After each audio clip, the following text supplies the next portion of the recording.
तुमच्या दृष्टीने वजन वाढणं हा आजार आहे? 100% आजार. गुडघे दुखी असू द्या, घोटे दुखणं असू द्या पायाचे, किंवा कंबर दुखी असू द्या, ह्याच्यामध्ये वजनाचा रोल सगळ्यात महत्वाचा आहे.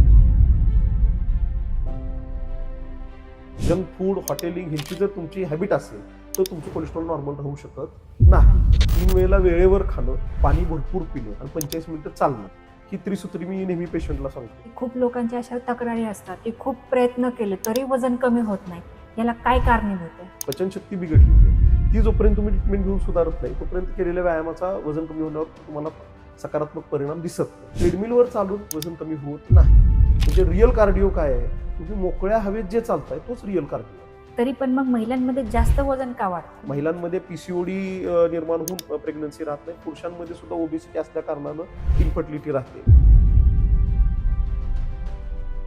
रिकाम्या पोटी राहणं किंवा सगळं खाणं बंद करून वजन कमी करणे, हा काय म्हणू आपण शरीराला हार्म करणाऱ्या गोष्टी आहेत. तो डाएट करून वजन कमी करताना एक साऊथची ऍक्ट्रेस एक्सपायर झाली. इतकं ते घातक आहे. चाइल्ड ओबेसिटी आपल्याकडे जी दिसते ना, त्याला कारण तो टीव्ही मोबाईल आहे. टीव्ही मोबाईल लावलाय तर हे भरताय. किती आपण खातो ह्याचं भान मुलांना नाहीये आणि आपण किती चालतो ह्याचं भान पालकांना नाहीये. जे लोक स्थूल आहेत तर त्यांच्यामध्ये फॅटी लिव्हरची समस्या खूप आहे. तर ह्यामध्ये वेट लॉसचं काय रोल आहे? अशाच नवनवीन व्हिडिओसाठी आणि इन्फॉर्मेशनल कॉन्टेंटसाठी द सारिका शो या मराठी पॉडकास्ट चॅनलला आत्ताच सबस्क्राईब करा.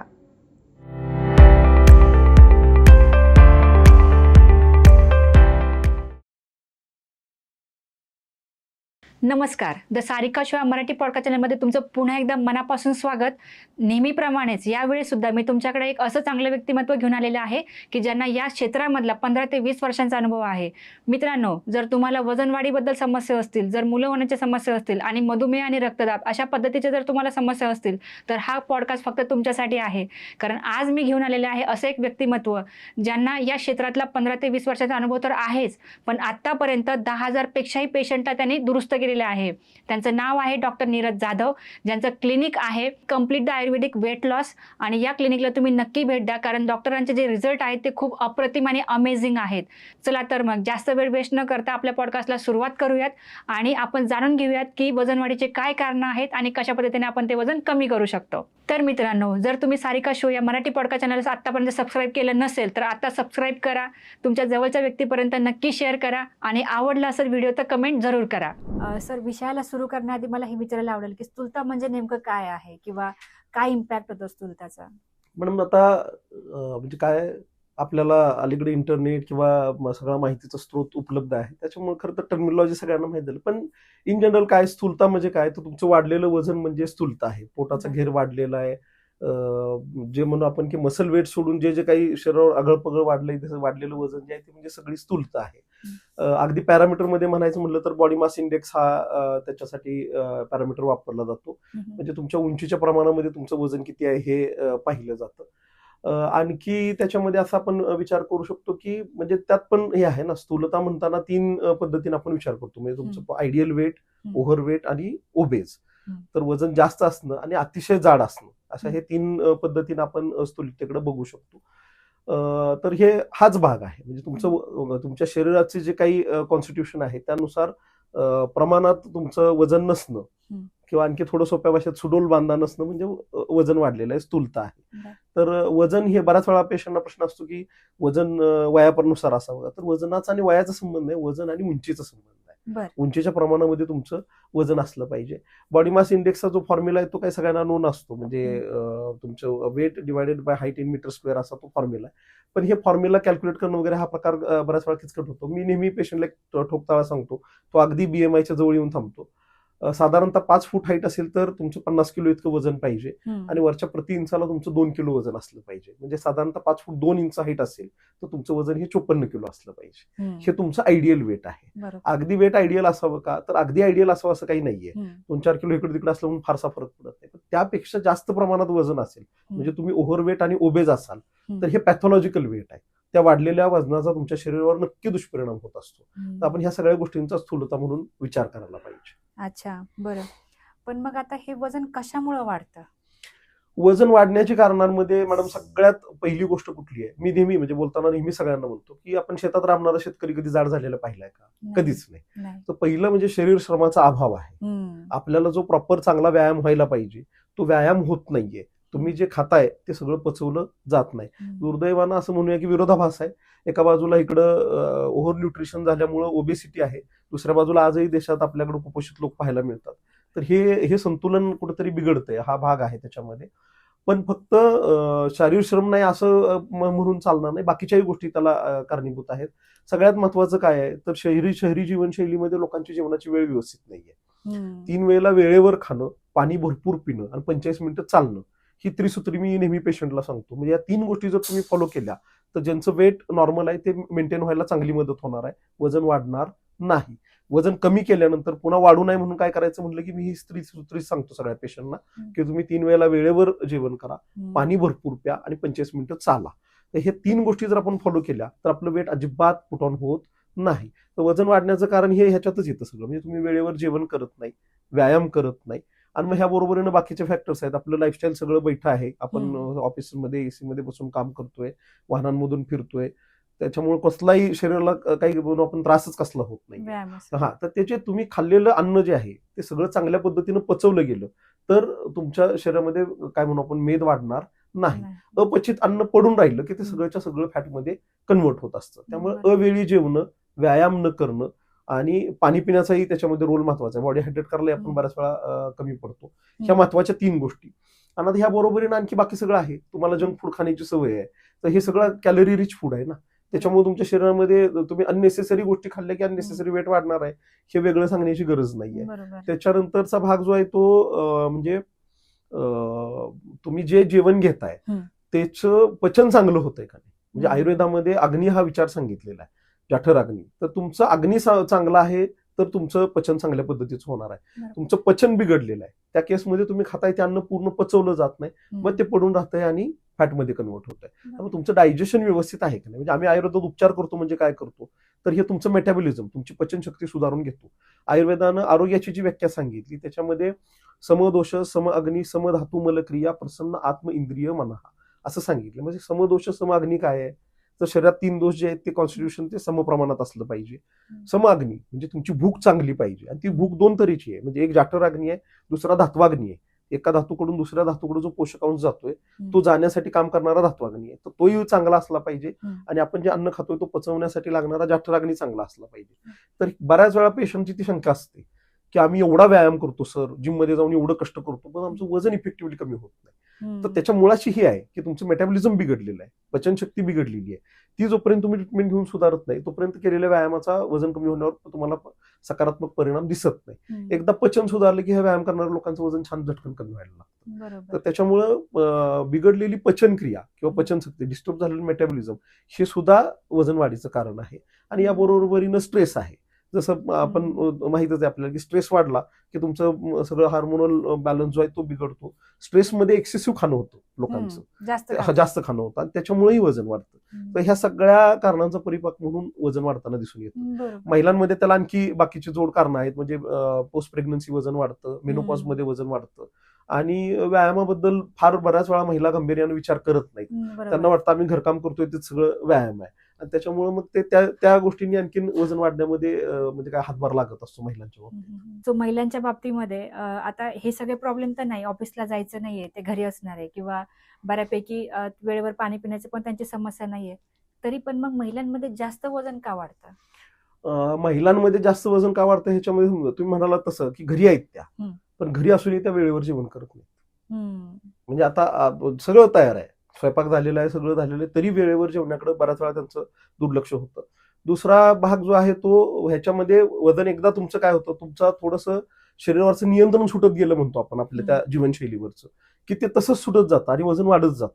म्हणजे सगळ्यात महत्वाचं काय, कुठेतरी तो पॉज घेणं, थांबणं आणि बाबा आपल्याला काहीतरी करेक्ट करायचं आहे ही जाणीव घेऊन त्याच्यासाठी टार्गेटेड तुम्ही एफर्ट घेणं ही गोष्ट गरजेची आहे. बऱ्याच वेळेला महिला तिथं कमी पडतात की बाबा आता वजन वाढलंय लक्षात आले पण नुसतं त्याच्यावर चर्चा करून नाही ना होणार की अरे माझं वजन वाढत चाललंय आणि मग त्याच्यामुळे अशी मग तुम्ही जर ते काय म्हणू आपण उपचार घेणं किंवा तो काही जो तुम्ही ऍडवाइस घेताय त्याच्यानं तुम्हाला ते करेक्ट होणार आहे ना काय करायला पाहिजे. तुम्ही म्हणाल तसं महिला बऱ्याच वेळा स्वतःच काही नवीन प्रयोग करत बसतात म्हणजे निम्मच काहीतरी कोणाचं तरी डाएट कॅरी करतील काहीतरी उलटे सुलटे व्यायाम करत बसतील अगदी द्रविडी प्राणायाम करत बसतात. ह्याच्याने वजन कमी होणार नाहीये. त्याच्यासाठी कसं आहे की तुम्ही थोडं ते टार्गेटेड त्याचा विचार केला पाहिजे. आणि आपण हे जे म्हणतोय की महिला घरात आहेत आणि त्यांचं पाणी पिणं होतंय बाबा किंवा हे होतंय ते स्टील त्यांचं किंवा व्यायाम करतायत तरी वजन कमी तर हे आपल्याला त्यातले काय म्हणू आपण ठराविक पॅरामीटर्स आपण बघितलेले असतात. मग अशा महिलांचं पचन व्यवस्थित होतंय का हे बघितलं गेलं पाहिजे. दुसरं व्यायाम कशा पद्धतीचा करतायत म्हणजे मी आवर्जून सांगेन तुम्हाला की माझं एक मी पाहणं आहे की ह्या जिम झुंबा आणि योगा म्हणजे तुमचं वेट मेंटेन ठेवण्यामध्ये कदाचित ह्या गोष्टीची मदत होईल पण तुम्हाला वेट लॉस जर करायचा आहे तर 25 मिनिटं चालणं व्हायला पाहिजे. जिमनी तुमच्या झुंबानी आणि योगानी तितकासा इफेक्टिव्ह वेट लॉस होत नाही. पण आता चालणं व्हायला पाहिजे म्हणलं तर मी पुन्हा ते सांगेन की तुम्ही चालला जायला सुरुवात केली पण तुमचं पचन नीट नाही तर तुम्हाला उपचार घेण्याची गरज आहे. आणि आता आम्ही उपचार देतोय म्हणजे काय मी स्वतः ते बघितलं अगदी जवळ माझ्या जे फॅमिली फ्रेंड आहेत त्यांना सुद्धा मी मेडिसिन घ्यायला लावतो. त्याचं कारण काय बऱ्याच वेळा लोकांना वाटतं की आम्ही फक्त व्यायाम करू फक्त खाणं तोडू आणि त्याच्याने वजन कमी होईल तर हा वजन कमी करण्यासाठीचा काय होलिस्टिक अप्रोच नाहीये. ठीक आहे त्याच्यासाठी तुमचं एका बाजूने पचन सुधारणं गरजेचं आहे दुसऱ्या बाजूने वॉटर इंटेक इम्प्रूव्ह व्हायला पाहिजे आणि मग व्यायाम असं सगळं सर्वांगीण आपण त्याच्यासाठी विचार केला की त्यांनी चांगला इफेक्टिव्ह वेट लॉस होतो. तर उपचार घेणं हे स्थूलतेमध्ये गरजेचं आहे हे समजून घेतलं पाहिजे. तुमच्या दृष्टीने वजन वाढणं हा आजार आहे 100% आजार आहे. आयुर्वेदामध्ये अष्टनिंदनीय पुरुष नावाचं प्रकरण आहे. निंदित पुरुषांचं वर्णन केलेलं आहे की बाबा असा पुरुष नसावा त्याच्यामध्ये स्थूल पुरुषाचा अंतर्भाव करण्यात आला. अर्थात पुरुष म्हणायचं नाही मला लिंग म्हणजे काय आपण जेंडर त्याच्यामध्ये नको आणायला स्त्री असेल नाही तर पुरुष असेल म्हणजे व्यक्ती म्हणूनच निंदनीय व्यक्ती आहे ज्याचं वजन वाढलेलं आहे. पण मॅडम आपल्याला दिसतं ना जी जाड व्यक्ती आहे ती ट्रेकिंगला जाऊ शकत नाही त्याला दम लागतोय त्याला गाडीत बसायचं म्हटलं तरी विचार करायचा कपडे घ्यायचे म्हटलं तरी विचार करायचा आहे वेस्टर्न क्लोथ घालायचं म्हटलं तरी त्याला वजनामुळे विचार करायचा आहे. हे इतकं सिंपल आहे ना म्हणजे हा नाही मिळत नाहीत. आणि सगळ्यात महत्वाचं आणखी काय ते ओव्हरऑल तुम्हाला जाणवतो त्यांचा म्हणजे कॉन्फिडन्स कमी झालेला असतो. आमच्याकडं रुग्णांचं वजन चांगलं कमी का होतं ह्याच्याला तुम्ही असं मला म्हणा पण ते आहे आमच्याकडे ते काय मी नेहमी ह्याच्यामध्ये मेन्शन करतो की प्रभावी समुपदेशन आहे म्हणजे काउन्सिलिंग आमचं खूप स्ट्रॉंग आहे. ते पेशंटला सगळ्यात पहिला विश्वास आम्ही तिथं पहिल्या कन्सल्टेशन मध्ये येतो की तुमचं वजन चांगल्या पद्धतीने कमी होणार आहे. तर डॉक्टर मला आता हे सांगा की खूप लोकांच्या अशा तक्रारी असतात की खूप प्रयत्न केले तरी वजन कमी होत नाही याला काय कारणीभूत आहे. बघा वजन कमी होत नाही म्हणजे मी म्हणजे रुग्णांना मी ते बऱ्याच वेळा बोलतो की काय होतं त्यांना वाटतं फक्त व्यायामाने किंवा खाणं बंद करून वजन कमी होईल. तर हे म्हणजे मला बऱ्याच वेळा पेशंट म्हणतात की मग आम्ही सकाळचा नाश्ता बंद करू का किंवा एक वेळ मी खाणंच बंद करू का मग संध्याकाळी ओट्सच खाऊ का. ठीक आहे तर मी नेहमी रुग्णांना ते सांगतो की तुमचं जर वजन कमी करायचं आहे तर तुम्ही ज्या पद्धतीचं तुमचं खाण्यापिण्याचं रुटीन आहे ते रुटीन सांभाळूनच तुम्हाला वजन कमी करता आलं पाहिजे.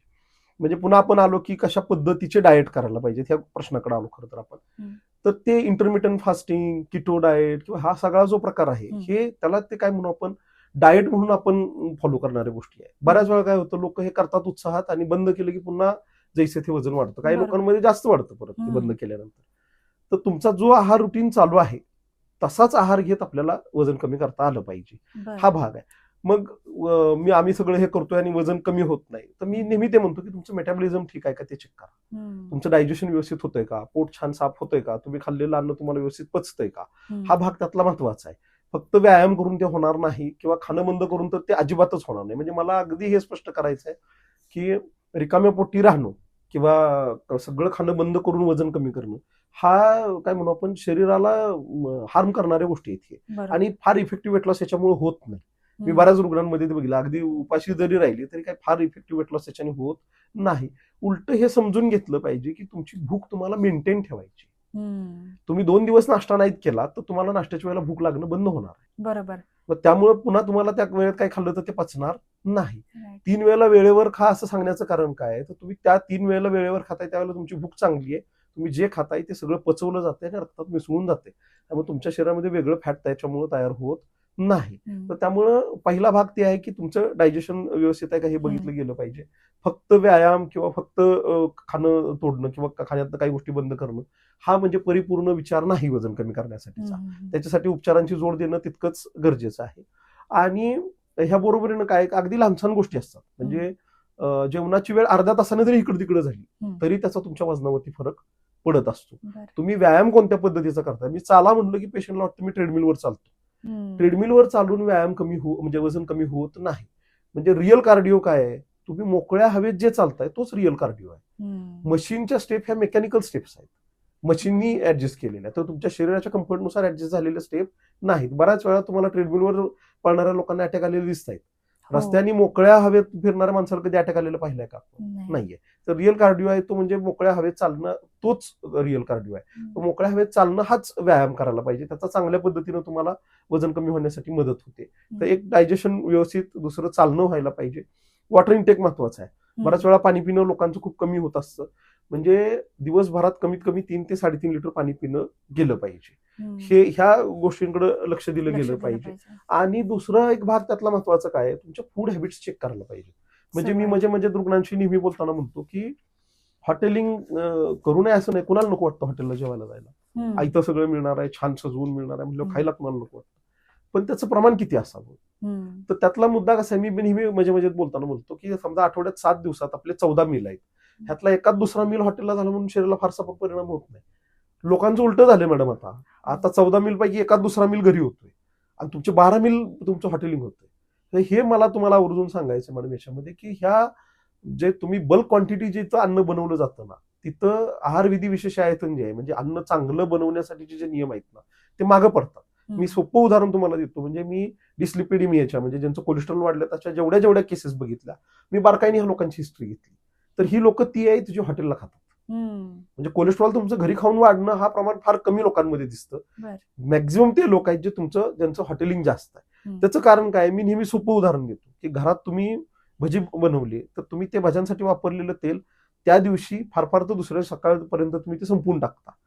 बाहेर तुम्ही जे हॉटेलला भजी खाता किंवा काय असं तळलेल्या गोष्टी खाता, तुम्ही पहा ओतताना ते डबा भरून तेल ओतलं जातं. ते गरम तेल पुन्हा उरलेलं तेल पुन्हा डब्यात माघारी ओतलं जातं, पुन्हा तापवलं जातं. हे जे करपलेलं तेल आहे हा ओमेगा 3 फॅटी ऍसिडचा रेप्लिक आहे. म्हणजे ते तसं करपलेलं तेल खाण्यात आलं की शरीराला वाटतं ओमेगा 3 फॅटी ऍसिड्स आलं आणि शरीर ऍब्सॉर्ब करून घेतं आणि ते शरीराला जाऊन अपाय करतं. तर कोलेस्ट्रॉल वाढण्याची कारणं ह्याच्यामध्ये आहेत. घरातलं अन्न खाऊन तुमचं कोलेस्ट्रॉल वाढत नाही. तर त्याच्यामुळे हे इतकं म्हणजे बारकाईनं तुमचं म्हणजे फूड हॅबिट्स काय आहेत, तुमचं व्यायामाचं तुम्हाला सवय कशी आहे, त्याच्यानंतर तुमच्या जेवणाच्या वेळा कशा आहेत आणि एक ओव्हरऑल जीवनशैली. मग केस हिस्ट्री घ्यायची म्हणजे काय करायचं, तर हे सगळं बघायचं. बेसिकली काय म्हणतो आपण की एखाद्या विद्यार्थ्याला वाटतं मला पहिलं यायचं आहे म्हणून तो वैयक्तिक लेवलवरती अभ्यास करायला सुरुवात करतो. स्पर्धा परीक्षांचं उदाहरण त्याच्यासाठी आयडियल आहे खरं तर. मग क्लास का लावायचा, तर क्लास लावल्यावर तुम्हाला एक ठिकाणी गेल्यानंतर कळतं की हे इतके सगळे आयाम आहेत त्या परीक्षेचा अभ्यास म्हणजे. आणि मग त्या सगळ्यांचा विचार करून तुम्ही जरा चांगल्या पद्धतीने तुम्हाला अनालाइज करू शकता. ह्याचा अर्थ असा अजिबात नाही की एकटा अभ्यास करणारा पास होत नाही. थोडंफार वजन कमी होतं किंवा पास होणारच आहे, तो काही भाग नाहीये. काही लोक मी म्हणलं ना की अगदी खूप हेक्टिक व्यायाम करणारे ज्यांची तयारी आहे शरीरश्रम करण्याची, त्यांचं वजन कमी होतच ना. पण इथं उपचार घेऊन जर तुम्हाला अगदी सहजतेनं आठवड्याला 2 किलोपर्यंत वजन कमी करता येणार असेल, कुठलाही शरीरावर दुष्परिणाम न होता घरातलं अन्न घेऊन, तर त्याच्यासारखं चांगली गोष्ट काय असू शकते. बरोबर. आणि सगळ्यात महत्वाचं काय, तरुण वयातले लोक आहेत ते हेवी एक्सरसाइज करू शकतात. ज्यांची वय वाढलीत ते लोक हेवी एक्सरसाइज करू शकत नाही. म्हणजे माझ्याकडे 75, 73, 78 वयाच्या लोकांनी वजन कमी केलेलं का, तर व्यायाम फक्त चालण्याचा करायचा आहे, घरातलं जे खाताय पोळी भाजी तशा पद्धतीचा आहार घ्यायचा आणि गोळ्या घ्यायच्या, इतकं सिंपल. आणि त्याचा कुठलाही दुष्परिणाम शरीरावरती होत नाही. इतकं सरळ आहे मला. बरं, आता साधारण असं खूप होतं की बऱ्याच लोकांचे लग्न जमत नाही की वजन खूप जास्त आहे, मग मुलगा ऍक्सेप्ट करत नाही, मुलगी ऍक्सेप्ट करत नाही. असे लोक जर आपल्याकडे आले तर आता बाजारात असं बघायला भेटतं की 3 महिन्यात वजन कमी करून देतो, 2 महिन्यात देतो, शेक प्यायला मिळतात, असं खूप काही चाललंय आपल्याला बघायला भेटतं. तुमचं काय म्हणणं आहे या गोष्टीवर? दोन्ही बाजू. पहिलं तर माझ्याही म्हणजे मी त्या क्षेत्रात काम करतो, म्हणजे तुम्ही म्हणाले असे रुग्ण भरपूर येतात की त्यांचं म्हणजे काय विवाह इच्छुक आहेत आणि आता वजन जास्त असल्यामुळं लग्न जमायला अडचण येते. तर मला पुन्हा तेच सांगायचं की म्हणजे हुशार विद्यार्थी कोण, तो जो रोज 2 तास अभ्यास करतो ना, तो हुशार विद्यार्थी. 2 तास आपण 1 तासही म्हणू शकतो, अगदी 2 तास करावं असं नाही. तर तुम्ही वजन कमी करताना सुद्धा ना, तो तुम्ही काय म्हणू पण ऍक्टिव्हिटी बेस्ड विचार नाही करायला पाहिजे की आता मला लग्न करायचंय म्हणून मी माझं वजन कमी करून घेते. नको. आपण हा विचार करायला पाहिजे की ओव्हरऑल जीवनशैली म्हणूनच आपलं वजन का वाढलं. तर कुठेतरी आपल्या जीवनशैली बेसिस आहे, एक भाग आहे. दुसरा त्याच्यात मग ह्या व्यायामाचा अभाव असेल, बाकीच्या सगळ्या गोष्टी आहेत. तर चला मला आता लग्न करायचं आहे ना, तर फक्त लग्न करायचंय म्हणून नव्हे, मी इथून पुढं मला काय म्हणू की रिस्टार्ट करते आणि इथून पुढे मी सगळं माझं जीवनशैली सुधारणार, गरज वाटली उपचार घेणार, मी वजन कमी करणार आणि हे वजन मला मेंटेन ठेवायचं आहे. कारण तुम्ही म्हणला तसे मी असेही पेशंट पाहिलेत की लग्न जमायचंय म्हणून येतात, वजन कमी करून येतात, लग्न झाले की पुन्हा वजन वाढतं, पुन्हा प्रेग्नन्सीला अडचण येते, मग पुन्हा माझ्याकडे वजन कमी करायला येतं. हा, आता ह्या विरुद्ध माझ्याकडे काही केसेस असे आहेत की ज्यांनी बाबा लग्ना अगोदर वजन कमी केले, ओव्हरऑल प्रेग्नन्सी पर्यंतच्या सगळ्या गोष्टी त्यांच्या फार छान पद्धतीने हेल्दी पद्धतीने पार पडलेल्या आहेत. तर ते अशा पद्धतीचा विचार करायला पाहिजे. आणि वजन कमी करताना कसं आहे मॅडम की शॉर्टकट्सला पटकन लोक बोलतात. बरोबर. तर तेच मी शॉर्टकट म्हटलं हा की- नेहमी घातक असतो. मी तेच म्हटलं की एखादा असं म्हणतोय की तुम्हाला शेक प्यायला देतो, हा, आणि सकाळ वजन संध्याकाळ कमी वजन होईल. कमी हा, होईल. किंवा सोपं चिकन मटन नाही. खायचं आहे आणि फक्त चिकन मटन खाऊन वजन कमी करायचं आहे. हो. मग ते आपल्याला सहज सोपं सोपं वाटतं. हा वाटतं. किटो डाएटचा प्रकार आहे. तसे पहिलं समजून घेतलं पाहिजे की किटो डाएट हा काय बॉडीसाठी सस्टेनेबल अजिबात नाहीये. म्हणजे किटो डाएट करून वजन कमी करताना एक साऊथची ऍक्ट्रेस एक्सपायर झालेली आहे, बापरे. इतकं ते घातक आहे. तर त्याच्यामुळे समजून घ्या की तुमची जी नॉर्मल शरीराची फिजिओलॉजी आहे ती अशी आहे की तुम्ही जे आहार घेता त्याच्यातून कार्बोहायड्रेट्स मधून ग्लुकोज तयार होतं आणि हे ग्लुकोज ऍब्सॉर्ब करून शरीर ऊर्जा निर्माण करते. बरोबर. तुम्ही किटो डाएट करता म्हणजे काय करता, तुम्ही कार्बोहायड्रेट घेणं बंद करता. मग तुम्ही शेक पिताय म्हणजे ते शेक सुद्धा प्रोटीन आहे आणि तुम्ही चिकन मटन खाताय म्हणजे ते फक्त प्रोटीन आहे. मग कार्बोहायड्रेट घेणं बंद केलं की शरीर काय करतं, किटोन ऍब्सॉर्ब करायला सुरुवात करतं. ठीक आहे, तुम्ही इंटरनेटला सर्च करा, म्हणजे मी म्हणतो म्हणून नव्हे, किटो डाएट करत असताना तुमचा मसल लॉस होतो. ठीक आहे, कारण तुम्ही बरोबर. हा, तर ते जे गोष्टी आहेत, तर तुम्ही किटो डाएट करताना किटोन ऍब्सॉर्ब होणं हा जो प्रकार आहे हा शरीरामध्ये एरवी कधी घडतो, तर शरीर जेव्हा स्वतःला सर्व्हायवल मोडमध्ये टाकतं त्यावेळेला शरीरामध्ये किटोन ऍब्सॉर्ब करण्याची प्रक्रिया सुरू होत असते. म्हणजे जी अगदी कुपोषित मुलं दिसतात ना, कुपोषित. खपाटीला पोटं गेली ज्यांची, त्यांचं मसल पचवायला शरीरानं सुरुवात केलेली असते, बापरे. त्याच्यात शरीर किटोन ऍब्सॉर्ब करत असतं. तर ते, आणि डायबेटिक किटोएसिडोसिस नावाचं डायबिटीसचं कॉम्प्लिकेशन आहे, त्या केसमध्ये किटोन्स ऍब्सॉर्ब करायला सुरुवात करतो शरीर. तर मी हे शरीरात काहीतरी बिघडल्यानंतर किटोन ऍब्सॉर्ब होण्याची प्रक्रिया होत असते. बापरे. त्यामुळे किटो डाएट करून वजन कमी करणं म्हणजे शरीराला अपाय करत वजन कमी करणं आहे, हे पहिलं समजून घेतलं पाहिजे. हे शॉर्टकट्स आहेत, तर हे काही उपयोगाचे नाहीत. तर त्यामुळं वजन कमी करण्यासाठीचा विचार कसा आहे, तर मी म्हटलं तसं की पहिलं एक तुम्ही आयुर्वेदानुसार तुमचा अग्नी सुधारून घेतला पाहिजे, म्हणजे तुमचं मेटाबॉलिझम इम्प्रूव्ह करून घेतलं पाहिजे, व्यायामाची सवय घालून घेतली पाहिजे. मला वजन कमी करायचं म्हणून मी 4 महिने व्यायाम केला आणि पुन्हा बंद करून दिला नाही. रेग्युलर व्यायामाची सवय घालून घ्यायला पाहिजे, वॉटर बरोबर. इंटेक चांगला ठेवला पाहिजे.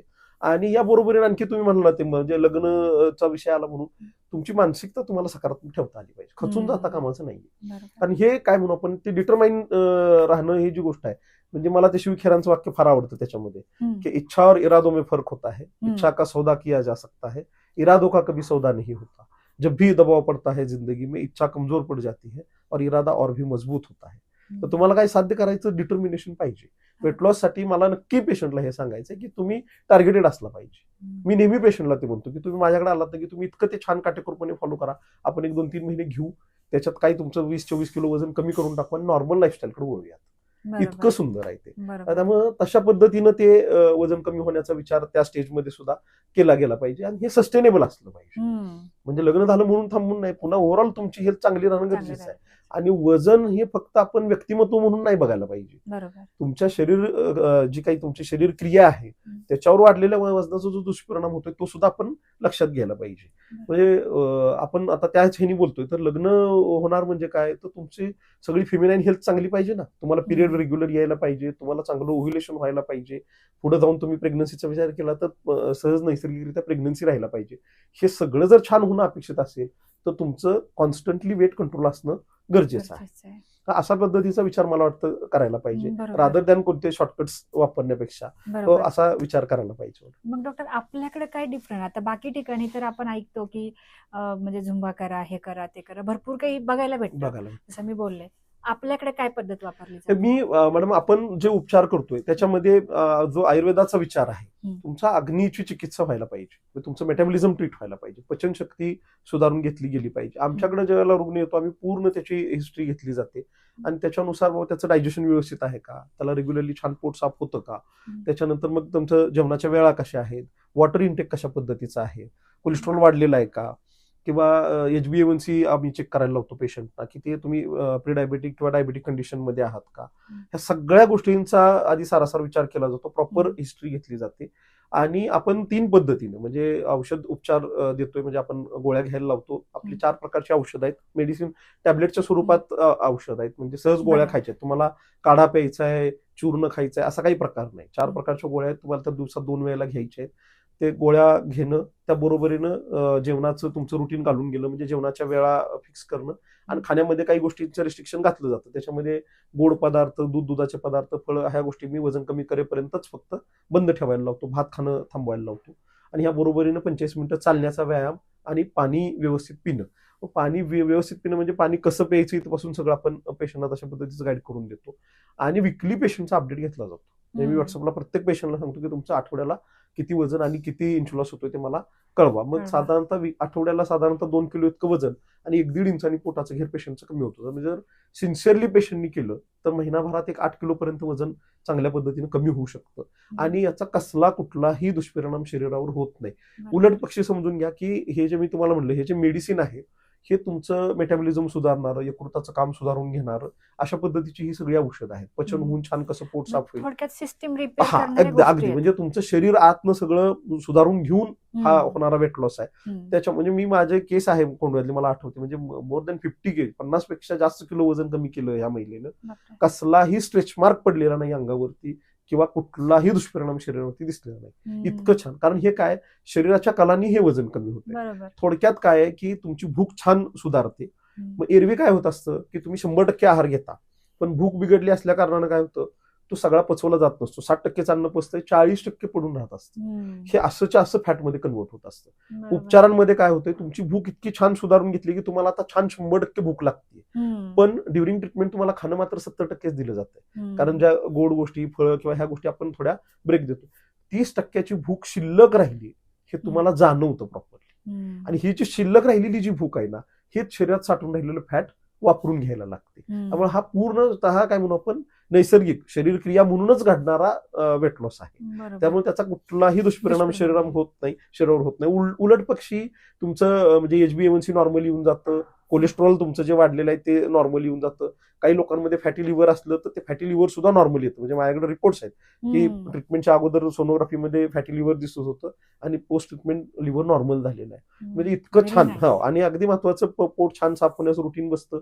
पेशंटला इफिशियंट फील व्हायला लागतं. त्यांचं म्हणजे जनरली स्थूल लोकांना कसं फार आळस आल्यासारखं वगैरे तो फील असतो सगळा निघून जातो. म्हणजे तुम्ही तुमचं आयुष्य छान एन्जॉय करायला लागतं. आणि मला ते मी आधी रुग्णांमध्ये बघितलं म्हणजे माझे केसेस आहेत मॅडम म्हणजे काय 10-15 वर्ष होऊन गेलीत की ज्यांनी ट्रीटमेंट घेऊन झाली तेवढे अजून परत आम्ही त्यांना ट्रीटमेंट दिलेली नाही. कळतं का तर त्यांचे जे कोणी नातेवाईक त्यांना बघतात वजन कमी झाले म्हणून त्यांच्याबरोबर ते येतात बऱ्याच वेळेला उपचाराला त्यावेळेला कळतं की अरे अजून मेंटेन ठेवले लोकांनी. तर त्यांना ते कळलं की ह्याचं गमक काय एकदा उपचार घेऊन झाले की पुन्हा फक्त तुम्हाला जेवणाची वेळ पाळणं पाणी भरपूर पिणं आणि 25 मिनिटं चालणं हे रुटीन ठेवायचं. एवढं ठेवलं की तुमची भूक मेंटेन राहते पचनक्रिया चांगल्या स्थितीत राहते. त्याच्यामुळं एक्सेस फॅट वाढणं वगैरे काही प्रकार होत नाही आणि वजन वाढत नाही. बरोबर.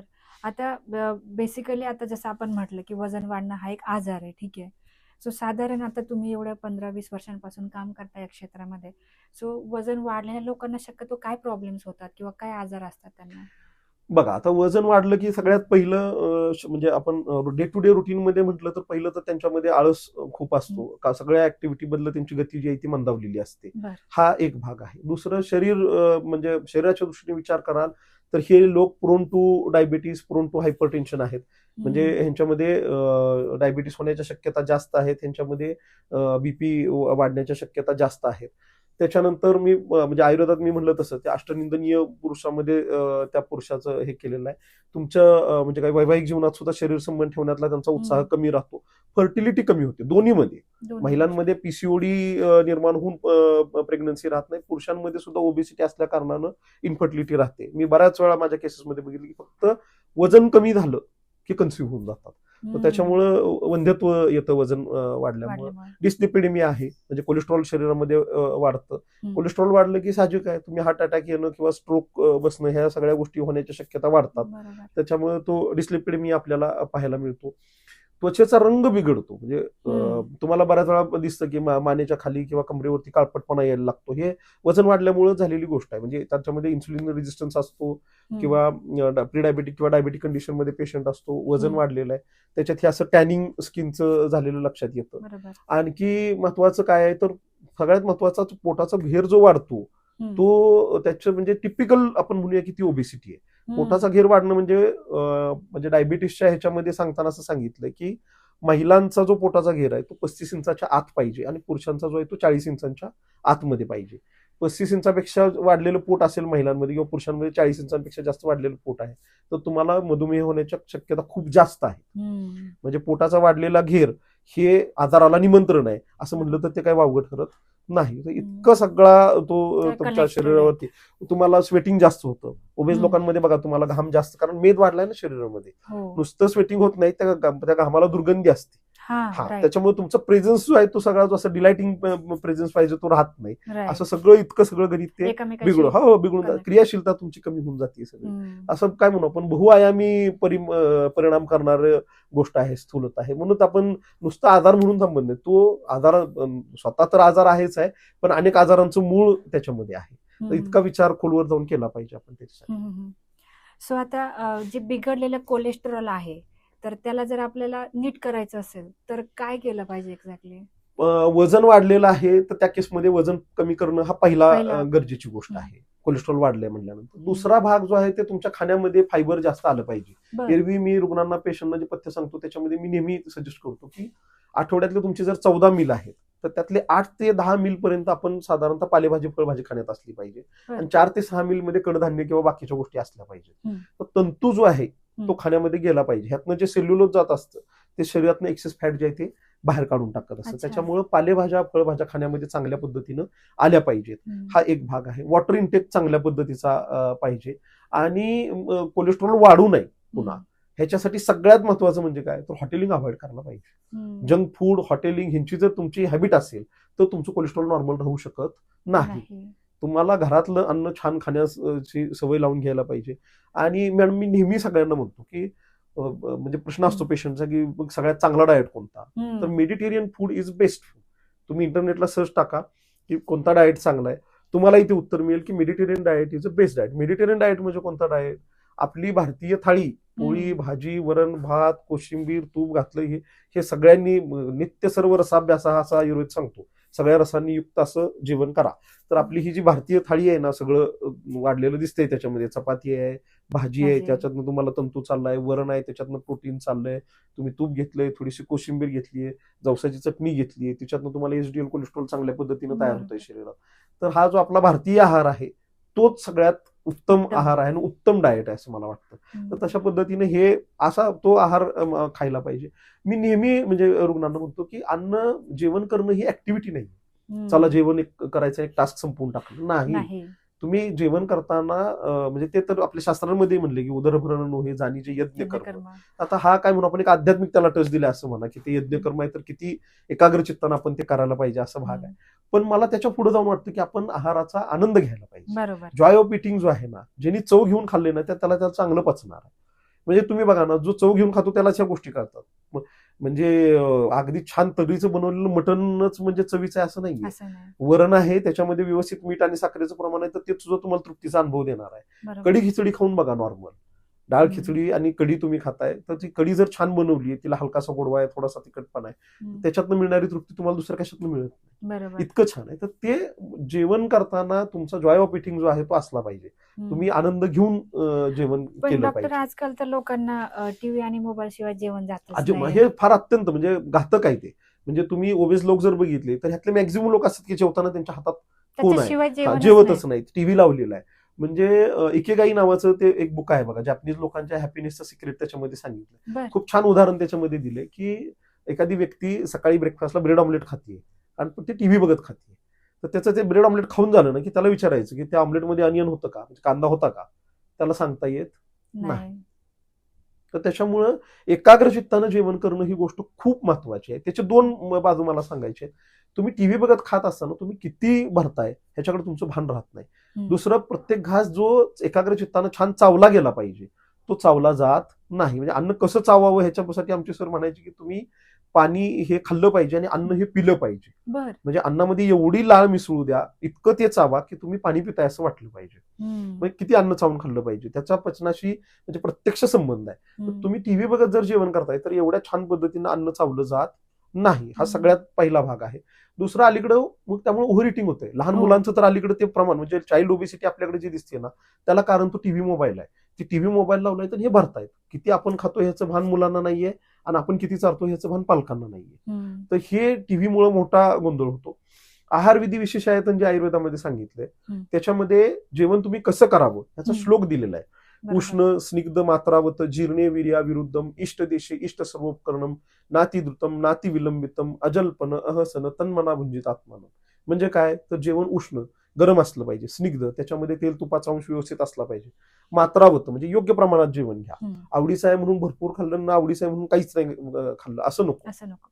मात्रावत जीर्ण पहिलं अन्न पचलंय की हम्म. नाही याचा विचार करा आणि पुढचं जेवण करा. बरोबर. आत्ताच जेवलो तो आणि तासाभरानं जिलेबीची प्लेट समोर आली, नाही नको बाबा माझं पोट भरलंय, नाही म्हणायला शिकलं नाही पाहिजे. म्हणायला शिकलं पाहिजे. तर ते जीर्ण वीर्य विरुद्ध म्हणजे हम्म. दूध आणि फळ एकत्र करून खाणं विरुद्ध आहे, किंवा नॉनव्हेज आणि दही एकत्र करून खाणं विरुद्ध आहे.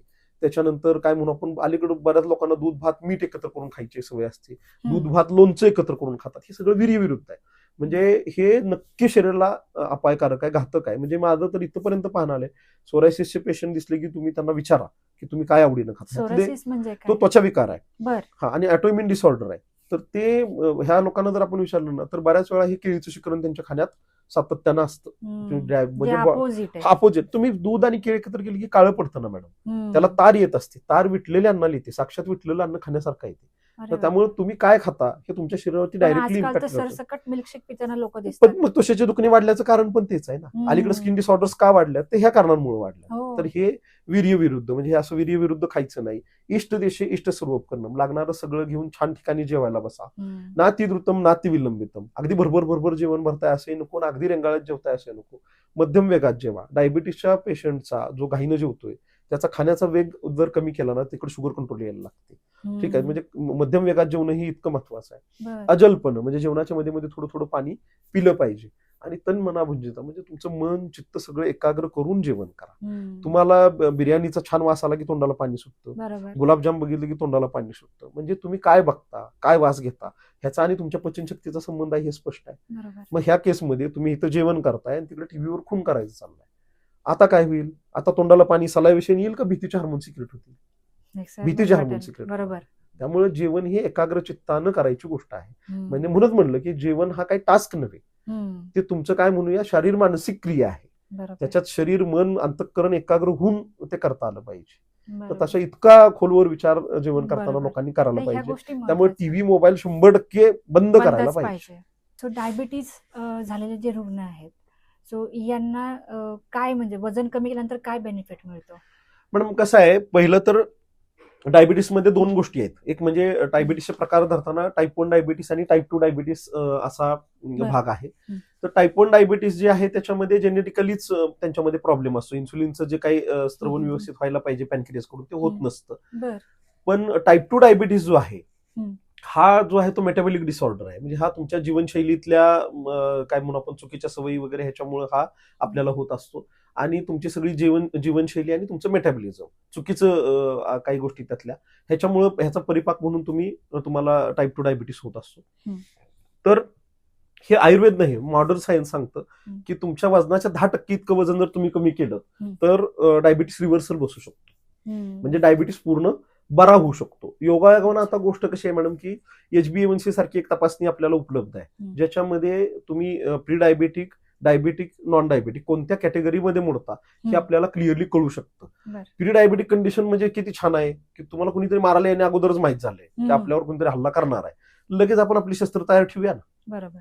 इतकं सोपं आहे. तर प्री डायबिटिक कंडिशन म्हणजे असं म्हणूया की विन विन सिच्युएशन आहे. हम्म. तर त्या केसमध्ये तर आपण वजन पटकन कमी करायलाच पाहिजे. म्हणजे मी इतकं छान पाहिलंय की प्री डायबिटिक मध्ये तुमचं HbA1c प्री डायबिटिक केसमध्ये आहे आणि तुम्ही जर तेवढं वजन कमी केलं HbA1c नॉर्मल येऊन जातं आणि हम्म. पुढे जाऊन त्या पेशंटला डायबिटीस होत नाही. नाही. इतकं ते सुंदर आहे. आता न्यूली डायग्नोज जे केसेस आहेत डायबिटीसच्या त्या केसेसमध्ये काय होतं की त्यांनी जर वजन कमी केलं तर त्यांना म्हणजे पुढे जाऊन डायबिटीसची औषधं सुरू करण्याची गरज पडत नाही. नाही. HbA1c त्यांचंही नॉर्मल येऊन जातं आणि त्यांनी जर लाईफस्टाईल सांभाळलं तर पुन्हा शुगर वाढत नाही. नाही. आता क्रोनिक पेशंट आहेत की ज्यांची बऱ्याच दिवसापासून शुगर वाढलेली आहे, टाईप 2 डायबिटीसचे पेशंट आहेत आणि बरीच औषधं चालू आहेत. हम्म. तर ह्या केसमध्ये आम्ही सुद्धा डॉक्टर लगेच सगळ्या गोळ्या बंद करा असे सल्ले देत नाही. पण दोन गोष्टी ह्याच्यामध्ये नक्की होतात. त्यांचा तो अँटी डायबिटिक ड्रगचा जो डोस आहे तो कमी होऊन जातो वजन हम्म. कमी झाल्यामुळे. हम्म. कमी औषधामध्ये शुगर नियंत्रणात यायला सुरुवात होते. आणि बाकीचे डायबिटीसचे कॉम्प्लिकेशन झाले ते सुद्धा कमी होतात वजन कमी केलं. इतका चांगला फायदा डायबिटीसमध्ये होतो. मग अशी मी बोललोच तुम्हाला की डायबिटीसचे जे क्रायटेरिया सांगितले त्याच्यामध्ये महिलांची पोटाचा घेर जर 35 इंचापेक्षा जास्त असेल आणि पुरुषांचा 40 इंचापेक्षा जास्त असेल तर यांच्यामध्ये डायबिटीस होण्याची शक्यता जास्त आहे. हा, आणि मग HbA1c तर तुम्हाला उपलब्ध आहेच आहे. म्हणजे 3 महिन्यांची अवरेज शुगर आहे ही. आपण निदान वर्षात एकदा दोनदा तरी ही चेक करून बघायला पाहिजे की आपण कुठं आहोत आणि त्यानुसार आपण ते उपचार घ्यायला पाहिजेत. पण वजन कमी झालं की टाईप 2 डायबिटीस मध्ये तुम्ही त्या मधुमेहापासून मुक्त होऊ शकता. इथपर्यंत वजन कमी होण्याचा फायदा होतो. पेशंट किती शिस्तीने ते करणार ह्याच्यावरती अवलंबून. ठीक, परंतु हे सगळं डॉक्टरांच्या सल्ल्याने व्हायला पाहिजे. हा, कारण ते वैयक्तिक लेवलला बऱ्याच वेळा लोक गोळ्या बंद करतात किंवा हे चूक आहे. म्हणजे मला हे अगदी अंडरलाईन करायचं आहे की डायबिटीस समजून घेताना काय समजलं पाहिजे आपल्याला, तर तुमची शुगर नियंत्रणात असणं गरजेचं आहे. मग ते तुम्ही वजन कमी करून करा, ते तुम्ही गोळ्या खाऊन करा, कशाही पद्धतीने करा, पण शुगर नियंत्रणात असली पाहिजे. मला काही त्रास होत नाही हे डायबिटीस नियंत्रणात असल्याचं लक्षण असू शकत नाही. डायबिटीसचा त्रास म्हणजे काही, डायबिटीस म्हणजे सर्दी खोकला ताप थंडी नव्हे की तुम्हाला शुगर वाढली म्हणून काहीतरी अंग दुखायला सुरुवात होईल. काहीही नाही. डायबिटीसला सायलेंट किलर म्हणलेलं आहे. जोपर्यंत पेशंट मल्टिपल ऑर्गन फेल्युअर मध्ये जाऊन ऑर्गन फेल्युअर होत नाही, किडनी डॅमेज होत नाही, रेटानोपॅथी डेव्हलप होत नाही, दिसायचं कमी येत नाही, तोपर्यंत तुम्हाला कळत नाही डायबिटीसने तुमचं नुकसान काय केलेलं आहे. तर त्याच्यामुळे शुगर नॉर्मल राहिली पाहिजे. मी सोप्या भाषेत नेहमी पेशंटला बोलताना म्हणतो की मी म्हणणार माझा मुलगा खूप हुशार आहे आणि मार्कलिस्ट दाखवा म्हणलं की, तर तसं तुमचं मार्कलिस्ट म्हणजे तुमचा शुगरचा रिपोर्ट वरती तुमची शुगर नॉर्मल असली पाहिजे. ती तिथं वाढली आहे म्हणल्यावर तुम्ही उपचार घ्यायला पाहिजे. बरोबर, अगदी करेक्ट बोललात तुम्ही. सो हाय बीपी आणि वाढलेले वजन यांचा काय संबंध आहे एकमेकांशी? जसं म्हणजे डायबिटीस आणि बीपी हे दोन्ही तर जीवनशैली विषयक आजार आहेत. तर तुमचं बीपी वाढतो म्हणजे काय होतं, सोपी गोष्ट आहे. म्हणजे हृदय हे एक पंप करणारा ऑर्गन आहे आणि त्या हृदयापासून ज्या रक्तवाहिन्या निघतायत त्या सगळ्या शरीराला रक्त पुरवठा करतायत. आता वजन वाढलं म्हणजे काय, तर दोन्ही वाढले ना. तर व्हिसरल फॅट वाढले, कोलेस्ट्रॉल वाढले, तर बाहेरच्या वाढलेल्या वजनाचा त्या रक्तवाहिन्यांवर दाब येतोय एका बाजूनं. दुसऱ्या बाजूनं तुमच्या शरीरात ट्रायग्लिसराइड्स वाढल्यामुळं आतनं स्क्लेरोसिस सुरू झालंय, रक्तवाहिन्यांच्या आतनं त्याचा थर बसायला सुरुवात झालाय.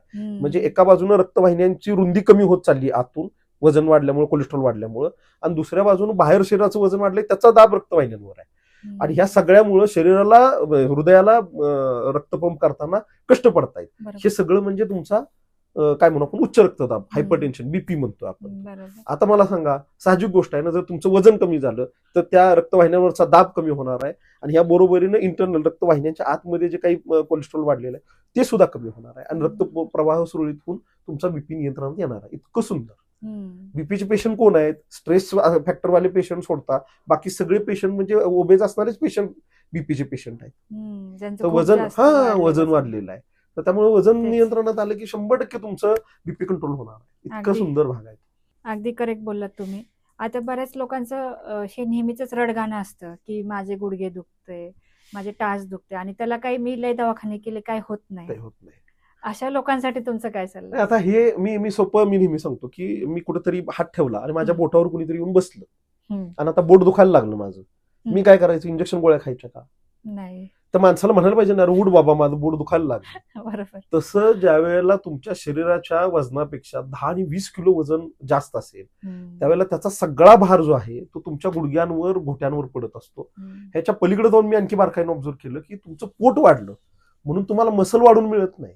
ही मसल तुमची स्ट्रेच झालेली आहे. ह्याच्यामुळे काय होतं, तुमचा पाठीचा कणा जो आहे ना त्याचं एक लॉर्डेसिस असतं, एस शेप असतो त्याला, ठीक आहे, त्याला ते असं वलय काय तुमचा कणा आहे तर त्याचं स्ट्रेटनिंग ऑफ स्पाइन होतं त्याच्यामध्ये, अशा पेशंटमध्ये. का तर पोटाने जो घेर वाढलाय त्या मसल ताणल्या गेल्यात आणि त्यामुळे पाठीचा कणा सरळ झाला. अशा परिस्थितीत तुम्ही थोडी जरी चुकीची हालचाल केली तरी तुम्हाला कमरेला पटकन चमक भरते, स्पाझम भरतो. डिस्क प्रोलॅप्स होत आहेत म्हणजे काय होत आहेत, तुम्ही कधी ते एकदा कणा इमॅजिन करा आणि वाढलेल्या वजनाचं तुम्ही त्या कण्यात वागताय हे इमॅजिन करा, मग कळेल की मागून चकती का सटकते. ठीक आहे. तर गुडघे दुखी असू द्या, घोटे दुखणं असू द्या पायाचे, किंवा कंबर दुखी असू द्या, ह्याच्यामध्ये वजनाचा रोल सगळ्यात महत्वाचा आहे. तुम्ही वजन कमी केलं, त्याच्यावरचा भार निघाला की तुमची गुडघे दुखी, घोटे दुखणं थांबून जातं. कमरेला जो स्ट्रेच आलेला आहे, ताण पडलेला आहे, तो मोकळा झाला की कंबर दुखी बंद होणार आहे. हे समजून घ्यायला सोपं आहे, पण त्याच्यासाठी वजन कमी करणं हा फार महत्वाचा भाग आहे. त्याच्या पुढे जाऊन आणखी एक विचार आयुर्वेदानं सांगितले, धातू वैषम्य नावाची संकल्पना आयुर्वेदात सांगितली. म्हणजे काय आहे, तर शरीरात 7 धातू आहेत. रस, रक्त, मांस, मेद, अस्थि, मज्जा, शुक्र. तर ते धातूंचं पोषण होताना कसं एका धातूचं पोषण झालं की तिथून पुढचा पोषकांश दुसऱ्या धातूकडे जातोय. ठीक आहे. पण स्थूल लोकांमध्ये धातू वैषम्य कशा पद्धतीचं आहे, तर शरीरात वाढलंय काय जास्त, तर मेद जास्त प्रमाणात वाढलाय. मग तुम्ही जो आहार घेताय त्यातनं जो पोषकांश तयार होतो ना, त्यातला मॅक्झिमम भाग हे फॅट ओढून घेत असतं. त्याच्यामुळे मग पुढे हाडांना तेवढासा जो पोषकांश जायला पाहिजे तो जात नाही. तुमच्या रक्ताकडे जो जायला पाहिजे तो जात नाही. मग महिलांमध्ये तुम्ही बघा ना, जाड असणारी महिला दिसताना गुडगुडीत दिसते, पण तिचा एचबी चेक केला की मात्र तिला अॅनिमिया असतो, हिमोग्लोबिन कमी असतं. ठीक आहे. ऑस्टिओपोरोसिस कुणाला आहे, हाडं ठिसूळ कुणाकुणाची आहेत, तर एकदम किडकिडीत लोकांची आहेत, कारण काहीच नीट पोचलं नाही म्हणून हाडं ठिसूळ आहेत. पण ओबेस लोकांमध्ये ऑस्टिओपोरोसिस दिसतो. हा का दिसतो? सगळं तर एवढं धिपाड देह दिसतोय, पण हाडं मात्र ठिसूळ आहेत का, तर हा धातू वैषम्य आहे. बरोबर. जो काही पोषकांश आहे तो सगळा मेदानं खाऊन घेतलाय, हाडांना मिळाला नाही, त्यामुळे हाडं तुमची कमजोर झाली. ऑस्टिओपोरोसिस त्याच्यामुळे झालेलं आहे. बरोबर. तर हे समजून घेतलं पाहिजे. त्यामुळे दोन्ही बाजून वजन कमी केल्यानं शरीराचा भार कमी होणार आहे, म्हणून गुडघेदुखी कमी होणार आहे, आणि दुसऱ्या बाजूने वजन कमी झाल्यामुळे धातू वैषम्य ट्रीट होऊन तुम्हाला पोषकांश हाडांकडे चांगला जाऊन पुन्हा हाडांना बळकटी मिळून हाडं दुखणं कमी होणार. सो आता जे लोक स्थूल आहेत तर त्यांच्यामध्ये फॅटी लिव्हरची समस्या खूप आहे, तर ह्यामध्ये वेट लॉसचं काय रोल आहे? फॅटी लिव्हर म्हणजे पुन्हा तेच आहे मॅडम, की ह्यांनी इतकं एक्सेस कॅलरीज मध्ये सेवन म्हणजे आहार घेतलेला आहे की आता लिव्हर सुद्धा तुमचं फॅट म्हणजे मुळात फॅट हे करणं काय म्हणू आपण, पचवणं, हे सगळ्या पचन ह्याचा काम कोणाचा आहे, लिव्हरचा आहे. पण तुम्ही आपण म्हणतो ना की आपल्या एक रूम असते बघा घरातली, की ज्याच्यात ते बरेच दिवस झालं पडत चाललंय ते वाढतच जातं. का, तर ते आपण आज स्वच्छ करू, उद्या स्वच्छ करू म्हणत ते तसंच पडलेलं आहे. ही सेम कंडिशन लिव्हरची झालेली असते. आता रोजच येऊन जर एक्सेस पडायला लागलं तर ते लिव्हर पण त्याच्याकडे दुर्लक्ष करायला लागते, आणि this is nothing but the fatty liver. Okay. म्हणजे तुमच्या शरीरातलं अन्न पचनाची प्रक्रिया बिघडल्याचं लक्षण आहे फॅटी लिव्हर. तर हे म्हणजे, आणि ही म्हणजे यकृताला सूज आली असंच म्हणतो ना आपण. बरोबर. ठीक आहे. त्याच्यात ग्रेड्स आहेत, ग्रेड 1, ग्रेड 2, ग्रेड, म्हणजे कोणत्या लेवलचं फॅटी लिव्हर आहे, तर हे ह्याच्यातून तुमचा अगदी लिव्हर खराब होण्यापर्यंतचा प्रवास घडू शकतो. हा बऱ्याच वेळा म्हणजे ह्या विषयाला हात घातला म्हणून बोलावं असं वाटतं की ड्रिंक्स घेण्याचा त्याच्यात परिणाम आहे का, 100% आहे.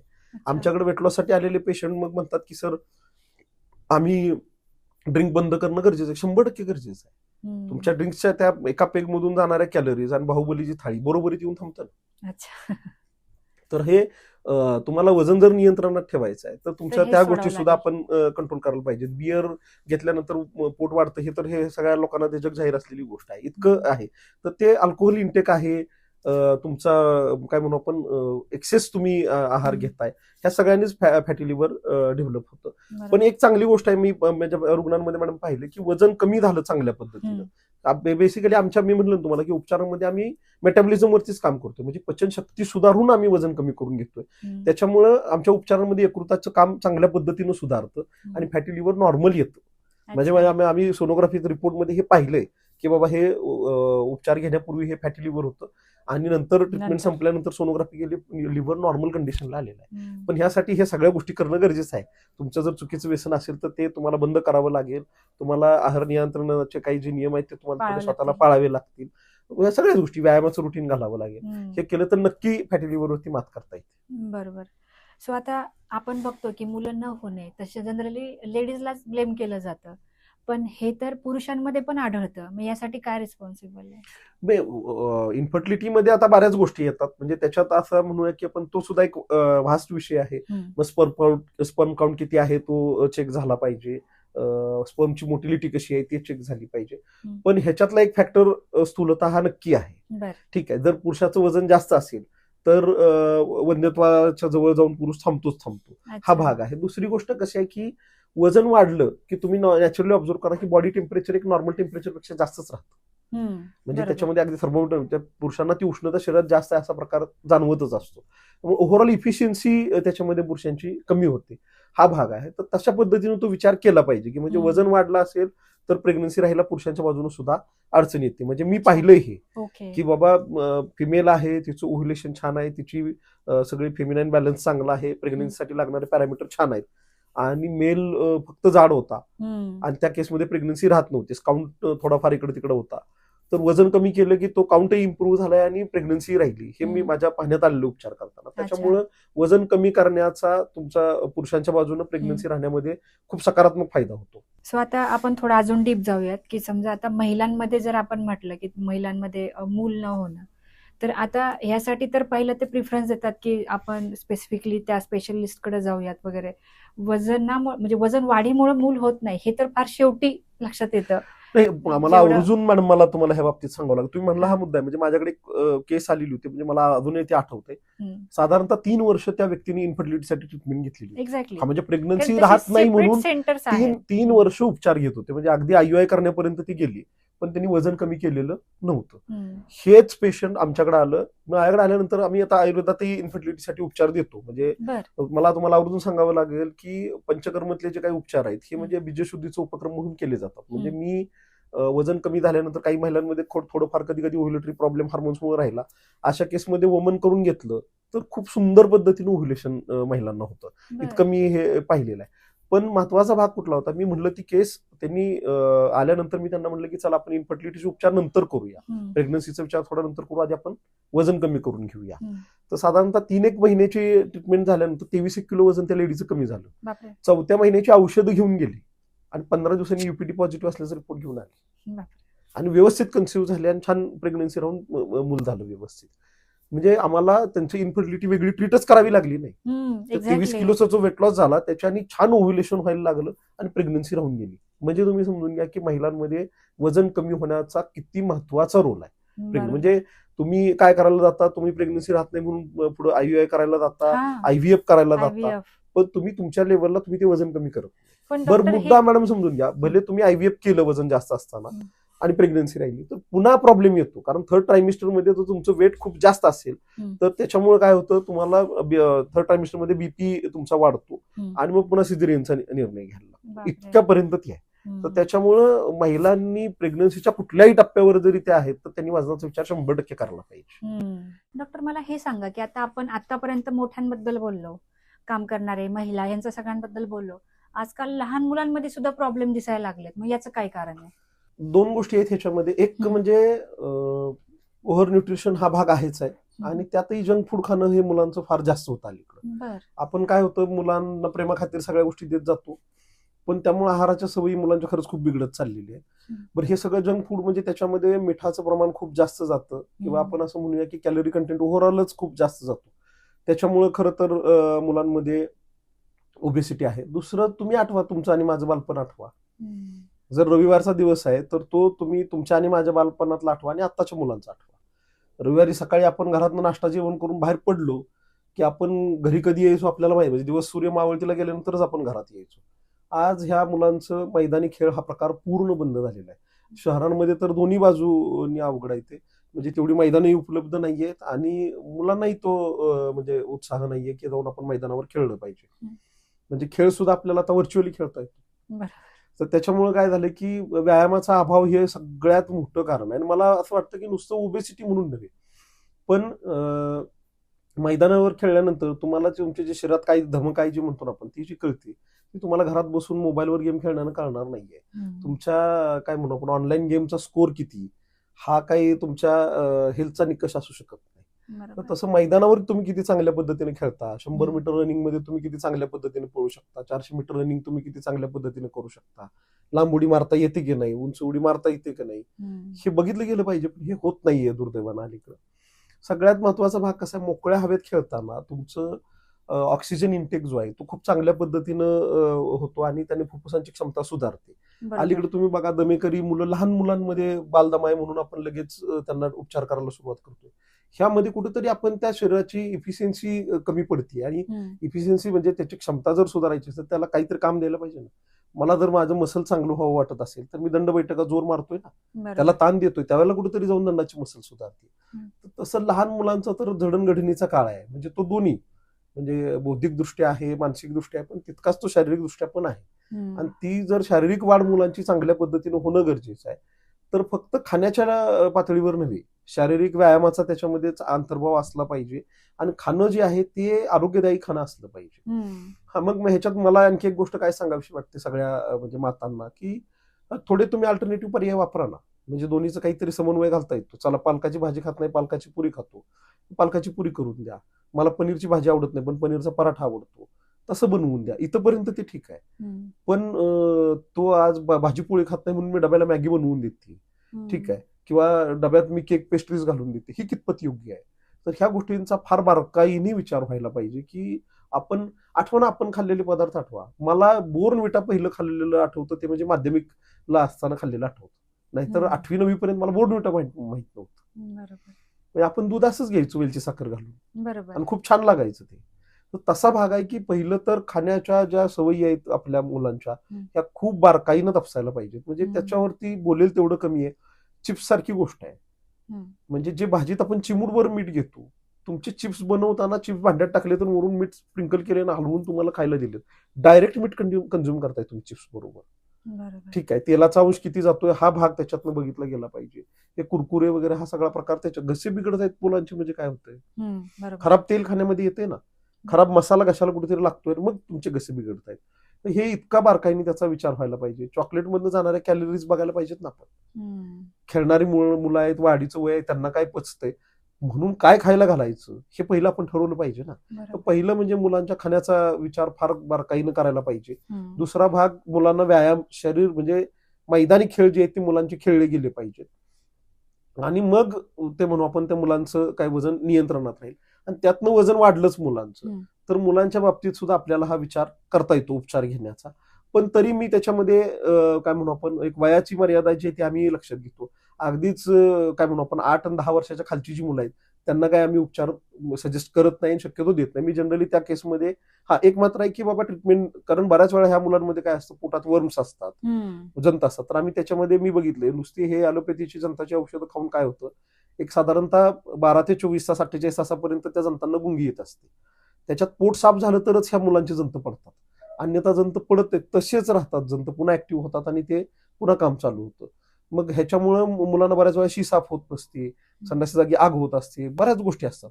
तर मग आम्ही ह्या केसमध्ये म्हणजे 8-10 वर्षाच्या किंवा 8 वर्षाच्या खालची जी मुलं आहेत त्यांच्यामध्ये आम्ही हे डिवर्मिंग करून घेतो चांगल्या पद्धतीने. त्यांचं पचन छान आहे का नाही, रोज पोट छान साफ होतंय का नाही, ह्याच्याकडे आम्ही लक्ष देतो.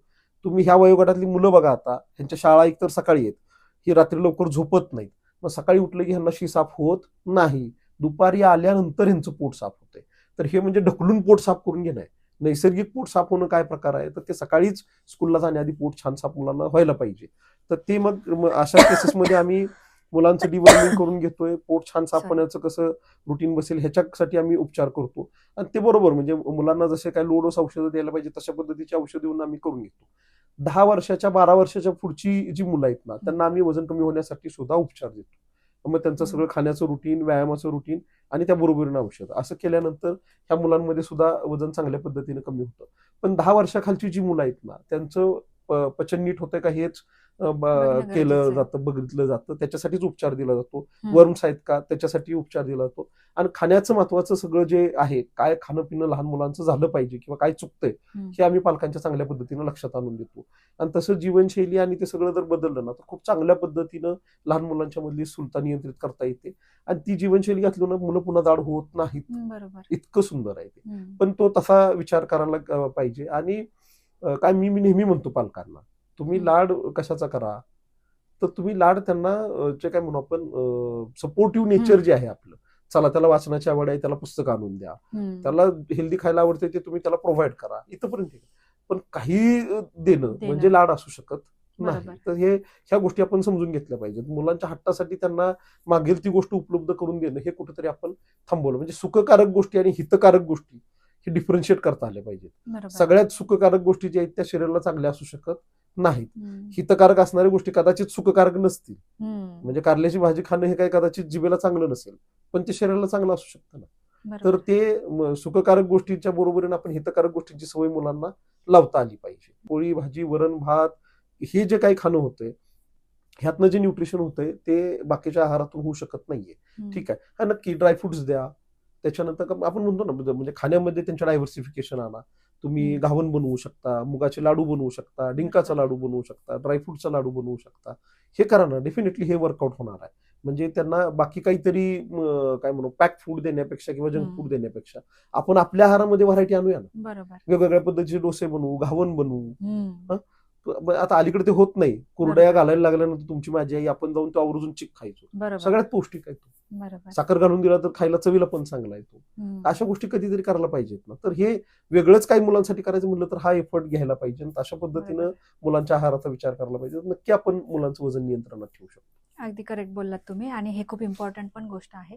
आता आपण जी चर्चा केली, डिस्कशन केलं की बाबा वजन कमी करण्यासाठी किंवा वेगवेगळ्या वयोगटातल्या लोकांचा आपण विचार केला, तर आता एखाद्याला खरंच करायचंय म्हणजे प्रॉपर जर्नी करायची जसं तुम्ही सांगताय, तर त्या त्यांनी गोष्टी फॉलो केल्या सगळं ठीक आहे. या थ्रू आउट जर्नीमध्ये मानसिकता कशी असली पाहिजे त्या पेशंटची? ते मानसिकतेचा रोल खूप महत्वाचा आहे. म्हणजे पहिलं तर तुमचं स्ट्रेस आहे म्हटलं की वजन वाढतं. बर. हा स्ट्रेस फॅक्टर हा तुमच्या वेट गेनला कारणीभूत ठरणारा आहेच आहे. हा एक भाग. आणि वजन कमी करताना तुमची मानसिकता कशी हवी आहे, तर पहिला भाग असा आहे की तुम्ही लॉंग टर्म गोलचा विचार करण्यापेक्षा शॉर्ट टर्म गोलचा विचार करावा. बर. म्हणजे ट्रीटमेंट करत असताना मी नेहमी पेशंटला सांगतो की आता मला 1 महिन्यात एवढं वजन कमी करण्याचा हा विचार करण्यापेक्षा मला ह्या 7 दिवसात 2 किलो पर्यंत वजन कमी करायचं. मग आधी हे टार्गेट आपण अचीव्ह करूया आणि मग पुढच्या टार्गेटचा विचार करूया. आणि माझं नेहमी सांगणं आहे की ते सहज कधी होणार आहे, तर तुम्ही ते सवयीनं केलं की ते सहज होणार आहे. बरोबर. त्याच गोष्टी सातत्यानं करत गेलो आपण की आपल्याला त्याची सवय होऊन जाते. मी पहिले सगळ्या रुग्णांना माझ्या सांगतो की पहिले 3 दिवस तुम्हाला त्रास होणारच आहे. का तर तुम्हाला सवयच नाहीये. तुमच्या शरीराला तुमच्या त्या सवय बसण्यासाठी तुम्हाला 3 दिवस तुमच्या सगळं रुटीन बदलावं लागणार आहे. जेवणाच्या वेळा बदलणार आहे, झोपेचं रुटीन बदलणार आहे. तर 3 दिवस तुम्हाला त्रास होणार आहे. पण 4थ्या दिवशी तुम्हाला छान हलकं हलकं वाटायला लागतं. ह्यासारखं आणखी काय असू शकतं.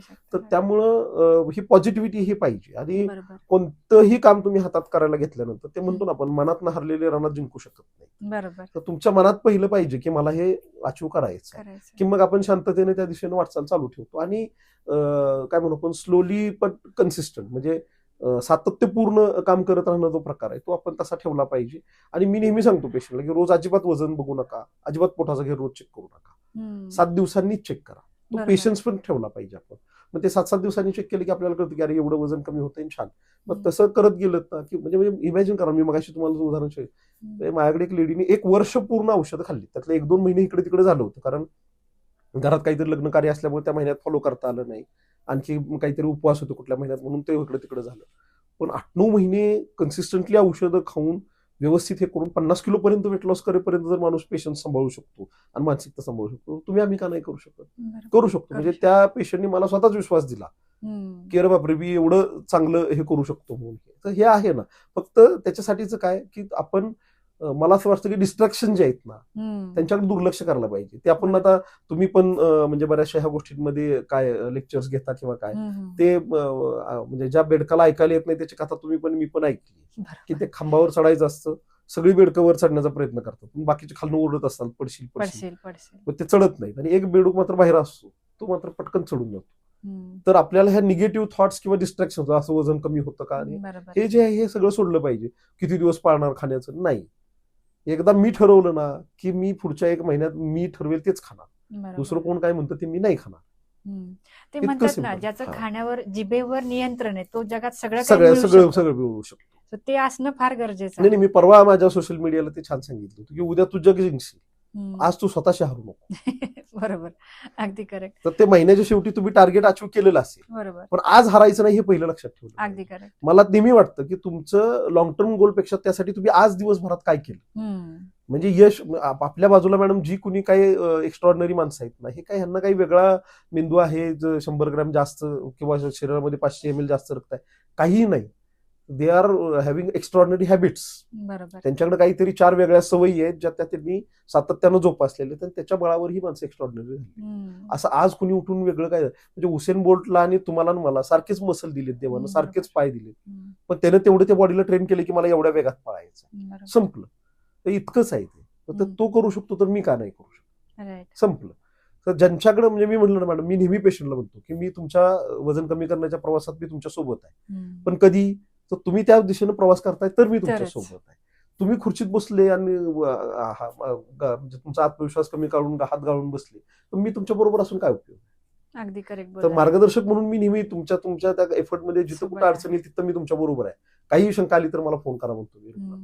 पण तुमचं डिटर्मिनेशन महत्वाचं आहे. हम्म. ती सकारात्मकता असल्याशिवाय आयुष्यातलं इतर कुठलं गोल अचीव्ह होत नाही, तर ओबेसिटीवर मात करणं कसं हे होईल. बरोबर. आणि ह्याच्या विरुद्ध मॅडम मी सांगू का, मी बघितलंय की वजन कमी झाल्यानंतर जे कोणी पेशंट असं होतं की कदाचित डिटर्मिनेशन किंवा हा थॉट त्यांना माहित नसतो, पण कदाचित कन्सल्टेशनमध्ये त्यांना कळतं की नाही मला हे करायचं आहे, आणि ते फॉलो करतात, आणि मग त्यांना तो वजन कमी झाल्यानंतर एवढा आत्मविश्वास मिळतो की जर मी एवढं वाढलेलं माझं वजन कमी करू शकलो तर मी आता आयुष्यात काही करू शकतो. बरोबर. म्हणून मी नेहमी पेशंटला म्हणतो की आमच्याकडे वजन कमी करणं म्हणजे लाईफ चेंजिंग एक्सपिरियन्स आहे तुमच्यासाठी. हम्म. तुमचं आयुष्य बदलून टाकणारा अनुभव आहे, फक्त तुम्ही तेवढं तितक्या गांभीर्याने ते करायला पाहिजे. अगदी मग मी आवर्जून मॅडम, म्हणजे मी अभिमानानं सांगतो की आमच्या आता 10,000 केसेसपेक्षा जास्त केसेस झाल्या, Nice. पण ट्रीटमेंट घेतली आणि वजन कमी नाही झालं असा पेशंट दाखवायला नाहीये आमच्याकडे. हा, म्हणजे पेशंट किती काटेकोरपणे करेल त्या प्रमाणात त्याचं वजन कमी जास्त होईल. हम्म. म्हणजे काही पेशंट महिन्यात 8 किलो पर्यंत करतात, खूप छान करणाऱ्यांनी 10-10 किलो पर्यंत केलेलं आहे. मग थोडं इकडे तिकडे केलं तर 6 किलो वर येईल, 4 किलो वर येईल, पण वजन कमी होणार. होतच. हे आहेच आहे, इतकं सुंदर आहे. आणि हा सगळा मॅडम काय म्हणू आपण, म्हणजे बेसिकली हे सगळं आयुर्वेदाच्या तत्वांवर आधारित असलेली गोष्ट आहे. त्याच्यामध्ये काही बरोबर. आपण उलट सुलट काही करतोय वगैरे असा काही प्रकार नाहीये. सगळं जे बरोबर. शरीर क्रियेला पूरक ज्या गोष्टी आहेत त्याच करून घेऊन आपण वजन कमी करतोय, त्यामुळे त्याचा कुठलाही दुष्परिणाम शरीरावर होत नाही. अगदी इतकं correct. छान आहे. खूप छान बोललात डॉक्टर तुम्ही. तर आता जवळपास तुम्ही म्हटलात की 10,000 पेक्षा जास्त पेशंटवरती आपण काम केलंय, तर आपला जो ऑब्झर्वेशनचा जो फॅक्टर आहे तो फार मोठा आहे. तर तुमचा आज काय संदेश असेल, बेसिकली आपले महाराष्ट्रातली जनता सगळी बघते आज, तुमचा काय संदेश असेल सगळ्यांना? हे मला मॅडम एकच वाटतं की म्हणजे इच्छाशक्तीच्या पुढे काही असू शकत नाही. हम्म. ठीक आहे, पण फक्त इच्छाशक्ती असून उपयोगाचं नाहीये, त्याला योग्य मार्ग मिळणं पण गरजेचं आहे. मला आवर्जून हे सांगायचं की म्हणजे स्पर्धा परीक्षेच्या काळात आमचे सर छान सांगायचे की तुम्ही ओपिनियन घ्यायला पाहिजे, पण कोणाचा घ्यायला पाहिजे, तर एक्सपर्ट ओपिनियन घ्यायला पाहिजे. बरोबर. कारण वजन कमी करायचंय म्हटलं की लोक जाऊन इंटरनेटला काहीतरी बघत बसतात, कुठलं तरी वाचून काहीतरी डाएट सुरू करून देतात किंवा 4 व्यायाम. हे नाहीये उपयोगाचं.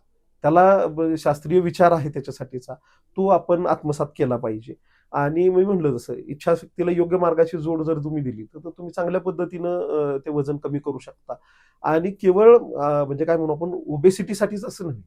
आम्ही आता आमचं दुसरं म्हणजे पद्मनाभ आयुर्वेद चिकित्सालय नावाचं वेंचर आहे, जे कम्प्लीट आयुर्वेदिक वेट लॉस क्लिनिक जे नाव आहे याच्या अंतर्गत आम्ही फक्त ओबेसिटीचे पेशंट आणि त्या रिलेटेड कॉम्प्लिकेशन ट्रीट करतो. पण पद्मनाभ आयुर्वेद हा जो आमचा वेगळा ब्रांच आहे त्याच्यामध्ये आम्ही digestive disorders, infertility, lifestyle disorders याच्यावरती काम करतो.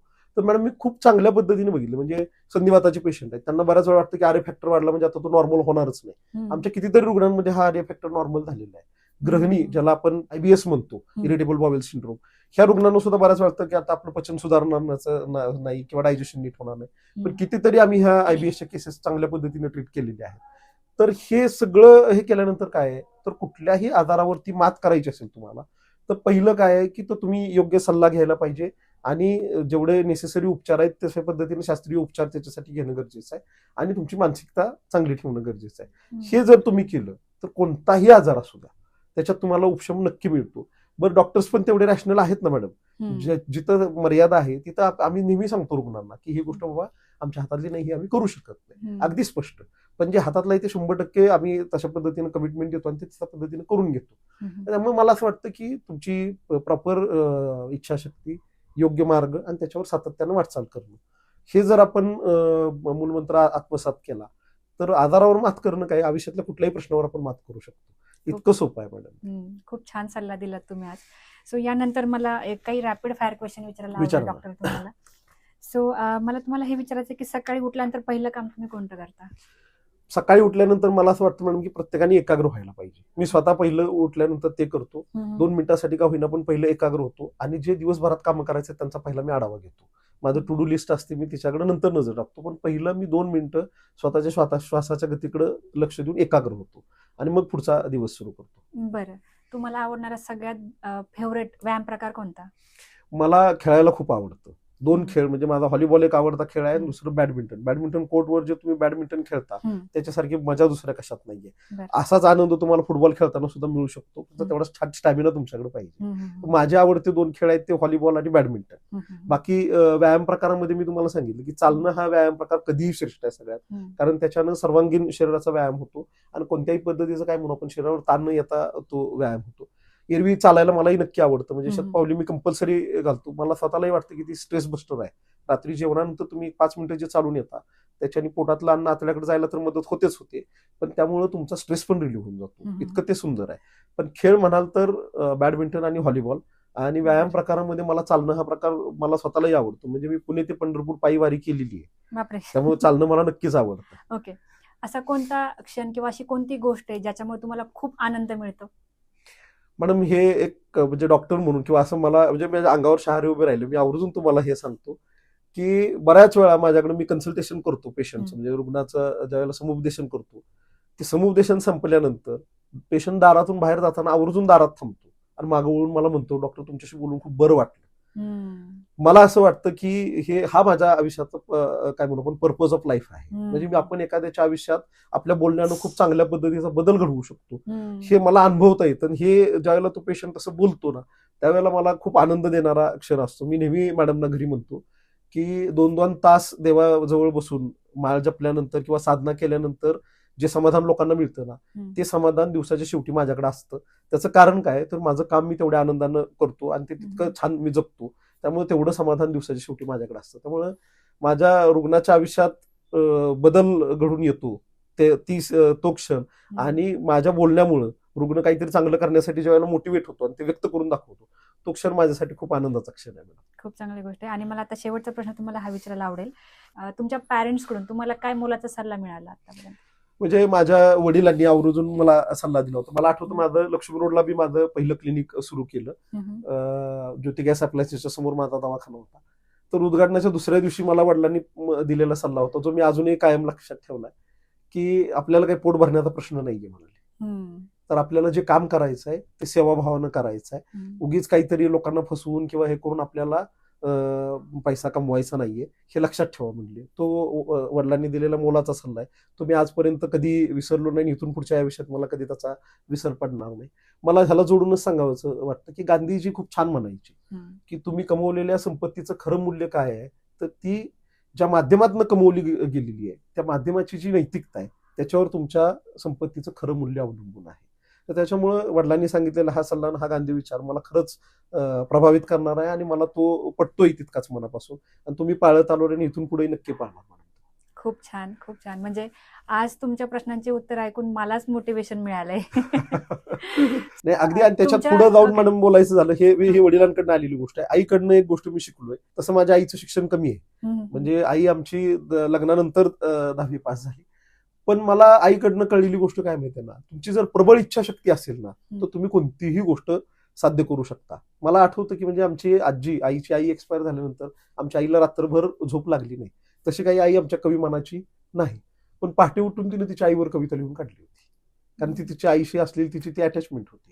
म्हणजे आई आमची समाज जीवनात कार्यरत राहिली. लोकांशी बोलताना तर तुम्ही तळमळीनं बोलत असाल ना, तर लोकांचं मन परिवर्तन व्हायला किती वेळ लागतो. आता मतपरिवर्तन करण्यासाठी ज्या गोष्टी वापरल्या जातात त्या काळात वापरण्याची गरज पडत नव्हती. प्रेम आपुलकीनं सुद्धा माणसांची मनं जिंकता येतात, हे मी स्वतः आईला समाज जीवनात काम करताना बघितलं. आणि ही खूप मोठी शिदोरी आहे मॅडम माझ्यासाठी. कदाचित त्याचमुळं कन्सल्टेशन करताना लोकांचं, पेशंटचं मी मन परिवर्तन करण्यात यशस्वी होतो असं मला वाटतं. डॉक्टर, मला हे सांगा की तुमच्या नजरेत यशाची डेफिनेशन काय आहे? यश म्हटलं की मॅडम फक्त आपण काहीतरी अचीव्ह केलं असं बघण्यापेक्षा आपण स्वतःच्या नजरेत आपण आपलं यश तपासलं पाहिजे. तर यश बघण्यापेक्षा मला असं वाटतं आपण आपला प्रोग्रेस कॅल्क्युलेट केला पाहिजे. कारण कसं आहे की तुमचा प्रोग्रेस सातत्यानं होत असेल तर तुम्ही यशस्वी असताच ना. ठीक आहे, तर लहान लहान लढाया जिंकणं आणि युद्ध जिंकणं ह्याच्यामध्ये फरक आहे. पण म्हणून लहान लढायांचं महत्व कमी होत नाही. रोजची लढाई जिंकली तर तुम्ही अंतिम युद्ध जिंकणार आहात. तर रोजची लढाई जिंकणं म्हणजे प्रोग्रेस आहे. आणि मग आपण प्रोग्रेसकडे लक्ष ठेवलं पाहिजे की ज्याच्यामुळे तुमचं काय म्हणू आपण सातत्यानं तुमच्या त्या हॅबिट्स तयार होतात आणि त्याच्यामुळे तुम्हाला जे तुम्ही मनात ठरवू शकता ते तुम्ही साध्य करू शकता. तर कुठलंही यश जे तुम्ही म्हणताय मॅडम, ते असं एका दिवसात जन्माला येत नाही. बऱ्याच वेळा आपण काय करतो, लोकांच्या अचिव्हमेंट्स बघतो. मला वाटतं की लोकांच्या हॅबिट्स बघाव्या, की हे यश मिळवण्यासाठी त्यांनी सातत्याने कोणत्या गोष्टी केल्या हे आपण ऑब्झर्व्ह करायला पाहिजे. तर ते सातत्याने तुम्ही त्या गोष्टी केल्याचा परिपाक म्हणून ते यश असतं. बऱ्याच वेळा आपण काय करतो की पुढच्या व्यक्तीला ही गोष्ट मिळाली आणि मला ही गोष्ट मिळाली नाही. सर्कमस्टन्सेसचा विचार झाला पाहिजे ना. त्याच्या बाजूला असलेली परिस्थिती वेगळी आहे, तुमच्या बाजूला असलेली परिस्थिती वेगळी आहे. जसे त्या व्यक्तीचे काही स्ट्रेंथ आहेत तशा तुमच्या व्यक्तिमत्वातल्या काही स्ट्रेंथ आहेत. म्हणजे मी कदाचित छान वक्ता म्हणून छान भाषण करू शकतो, दुसरा कदाचित एखादा चांगला त्याचं मॅथमॅटिकल स्किल चांगला असेल तर तो चांगल्या पद्धतीने गणित सोडवू शकतो, असा भाग आहे. तर तसे तुमच्या स्ट्रेंथ्स ओळखणं आणि त्याच्यामध्ये काय म्हणू आपण टॉप लेवलला जाणं हे टार्गेट असलं पाहिजे. आणि त्याच्यासाठी आपण डे टू डे लाईफमध्ये आपण किती प्रोग्रेस केला ह्याचा विचार करत जाणं मला वाटतं गरजेचं आहे. तर यश म्हणजे काय मॅडम, तर तुमच्याकडं चांगल्या सवयी असणं. म्हणजे तुम्ही मनात जी गोष्ट धराल ती साध्य करण्यासाठी तुमच्याकडे चांगल्या सवयी असणं हेच मला वाटतं खूप मोठं यश आहे. मग कसं आहे, मग प्रवासात अडथळे येतील, कमी जास्त होईल. म्हणजे मी अगदी सोप्या ह्यानी समजून द्यायचं झालं तर काय आहे की स्पर्धा परीक्षेमध्ये IAS झालेला विद्यार्थी आपण बघतो आणि सहज म्हणून जातो की नशीबवान आहे. असं नसतं. हा जो IAS झालेला विद्यार्थी आहे ह्याला अगदी लहानपणापासून अभ्यासाची आवड असते, बरोबर. वाचन ही त्याची आवड असते. आणि मग त्याच्यातून पुढे येऊन बाकीच्या सगळ्या गोष्टी जोडून मग त्याला प्रिपरेशनची जोड दिलेली आहे आणि मग तो IAS झालेला आहे. तर हा आपण IAS म्हणजे फक्त UPSCची परीक्षा दिली आणि पास झाला इथपर्यंत प्रवास नाही बघायला पाहिजे. तर लहानपणापासून तिथपर्यंत येईपर्यंत त्यांनी कोणकोणत्या सवयी जोपासल्या. तो मग रोज न्यूजपेपर वाचत होता, तर त्याला अवांतर वाचनाची सवय होती. प्लस शाळेतला अभ्यास सुद्धा तो फक्त पास होण्यासाठी नव्हता करत. तर ते बाबा एक आपल्या पुढच्या काय म्हणू आपण अकॅडमिक्सचा आपल्या पाया आहे ह्याची जाणीव ठेवून त्यांनी तो अभ्यास केलेला आहे आणि मग पुढे जाऊन तो UPSCची परीक्षेला बसला आणि पास झाला. बरोबर. तर ते यश म्हणजे मला असं वाटतं मॅडम की तुम्ही पहिलं तर चांगल्या सवयी हेच मोठं यश आहे असं मला वाटतं. खूप छान. हॅबिट्स आर द काय म्हणू आपण कीज ऑफ सक्सेस. Right. चांगल्या सवयी हेच यश आहे असं म्हणलं तर ते काय वावगं नाही. मला वाटतं जेवढ्या चांगल्या सवयी आपण अडॉप्ट करत जाऊ, जेवढं स्वतःला ग्रूम करत जाऊ तितकं आपण यशस्वी राहणार. त्याच्यामुळे आणखी काय असतं. खूप छान. तुम्ही अगदी साध्या भाषेत डेफिनेशन सांगितले. तर डॉक्टर आज तुम्ही इथे आलात सारिका शोवरती आणि खूप अमूल्य असा वेळ दिला, खूप चांगली माहिती सांगितली. आणि मंडळी तुम्हाला नक्कीच ह्या गोष्टी सगळ्या बघून खूप माहिती मिळाली असणार. स्पेसिफिकली जर वेट गेन झालंय किंवा मूल होत नाहीये किंवा अजून स्थूलता वगैरे अशा टाईपचे जर तुम्हालाही प्रॉब्लेम फेस होत असतील तर डॉक्टरांना कॉन्टॅक्ट करा, त्यांचं कन्सल्टेशन घ्या. आणि त्यांचं जे क्लिनिक आहे ते पुण्यामध्ये आहे, तर तुम्ही त्या क्लिनिकला नक्की भेट द्या. त्यांच्या सल्ल्याने तुम्ही काही महिन्यात वजन कमी करू शकता, तर त्यांच्या गोष्टी फॉलो करा. त्यांना संपर्क करण्यासाठी त्यांच्या सगळ्या कॉन्टॅक्ट डिटेल्स मी डिस्क्रिप्शनमध्ये दिलेल्या आहेत, तुम्ही एकदा ते चेक करून घ्या. आणि अशा पद्धतीने आज आपला जो पॉडकास्ट आहे त्याच्यामध्ये खूप अमूल्य अशी माहिती तुम्ही आज दिली, त्याबद्दल खूप खूप आभार. धन्यवाद मॅडम. थँक्यू. धन्यवाद सर.